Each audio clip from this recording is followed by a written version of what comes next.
السلام علیکم۔ آج کی اس ویڈیو میں ہم دیکھنے والے ہیں صحیح مسلم حدیث نمبر 4۔ ابو ہریرہ رضی اللہ عنہ سے روایت ہے، انہوں نے بیان کیا کہ نبی کریم صلی اللہ علیہ وسلم کے دیہانت کر جانے کے پشچات ابو بکر صدیق رضی اللہ عنہ خلیفہ بنائے گئے، اور عرب والوں میں جنہیں کافر ہونا تھا وہ کافر ہو گئے تو عمر فاروق رضی اللہ عنہ نے ان سے کہا، آپ ان لوگوں سے کیسے لڑیں گے جبکہ نبی کریم صلی اللہ علیہ وسلم فرما چکے ہیں، مجھے لوگوں سے اس سمے تک لڑنے کا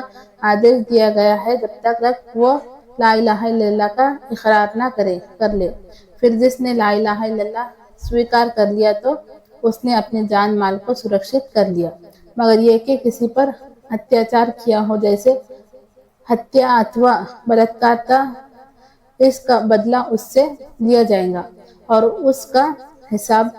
کتاب اللہ کے ذمہ ہے کہ ڈر کے مارے اسلام لایا ہے یا اپنی اچھا سے۔ یہ سن کر ابو بکر صدیق رضی اللہ عنہ بولے، اللہ کی قسم میں تو اس سے بھی لڑائی لڑوں گا جو نماز اور زکوٰۃ میں فرق کرے گا، کیونکہ زکوٰۃ مال کے حق کا نام ہے، اور اللہ کی قسم اگر وہ اس رسی کو جسے نبی کریم صلی اللہ علیہ وسلم کو زکوٰۃ میں دیا کرتے تھے روک لیں گے تو اس رسی کے نہ دینے پر بھی میں ان سے لڑائی لڑوں گا۔ یہ سن کر عمر بن خطاب رضی اللہ عنہ نے کہا،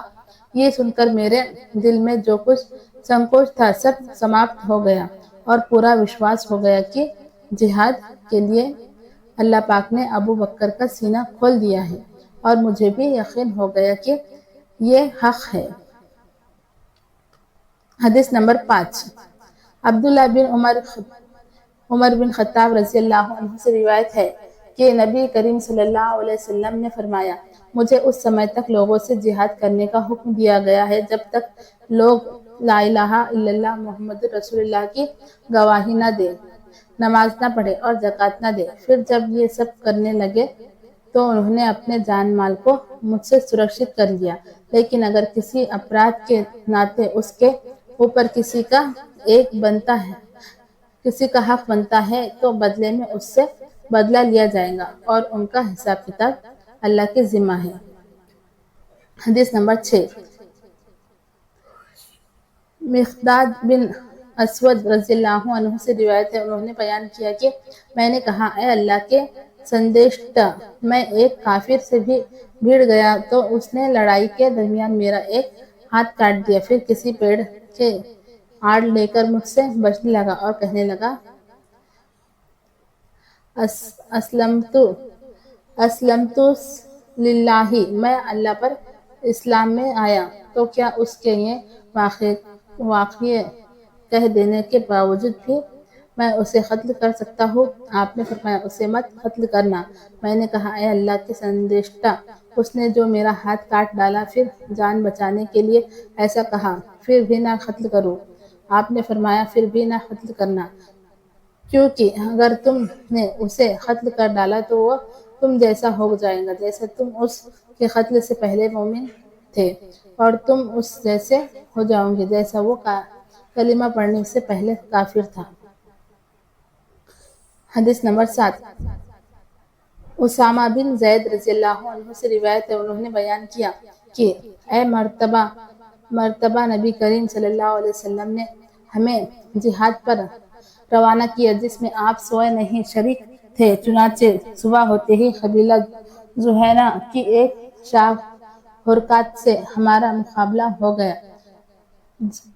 جنگ میں ایک ویکتی کو میں نے قابو میں کر لیا تو وہ لا الہ الا اللہ پڑھنے لگا، لیکن پھر بھی میں نے اسے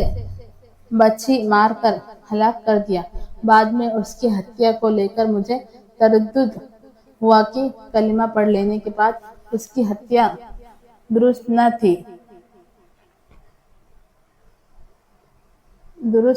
تھی۔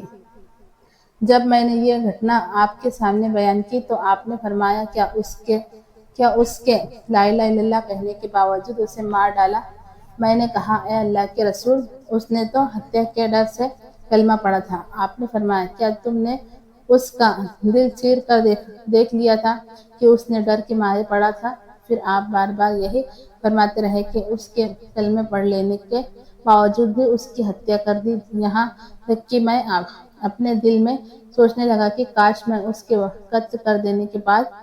اسی دن مسلمان ہوا ہوتا تو اس کی ہتیا کے گناہ سے بچ جاتا، کیونکہ اسلام لانے کے بعد پہلے کے گناہ معاف ہو جاتے ہیں۔ حدیث کے راوی اسامہ کہتے ہیں کہ سعد بن وقاص رضی اللہ عنہ نے کہا، اللہ کی قسم میں کسی مسلمان پر اس سمے تک ہاتھ نہ اٹھاؤں گا جب تک اس پر ذوالبطین یعنی اسامہ ہاتھ نہ اٹھائے۔ اس پر ایک صحابی بولے، اللہ تعالیٰ نے تو فرما دیا ہے تم ان کافروں سے اس سمے تک لڑائی جاری رکھو جب تک فتنہ سماپت نہ ہو جائے اور دین اللہ کا نہ ہو جائے۔ سورہ انفال۔ اس پر سعد بن وقاص رضی اللہ بولے، ہم تو کافروں سے اس لیے لڑائی لڑے تاکہ فتنہ فساد سماپت ہو، اور تمہارے ساتھی آج اس لیے مسلمانوں سے لڑتے ہیں کہ فتنہ فساد بھڑکے۔ اگر ویڈیو پسند آئے تو ویڈیو کو لائک کیجیے، شیئر کیجیے اور ہمارے یوٹیوب چینل کو سبسکرائب ضرور کیجیے۔ جزاک اللہ خیرا۔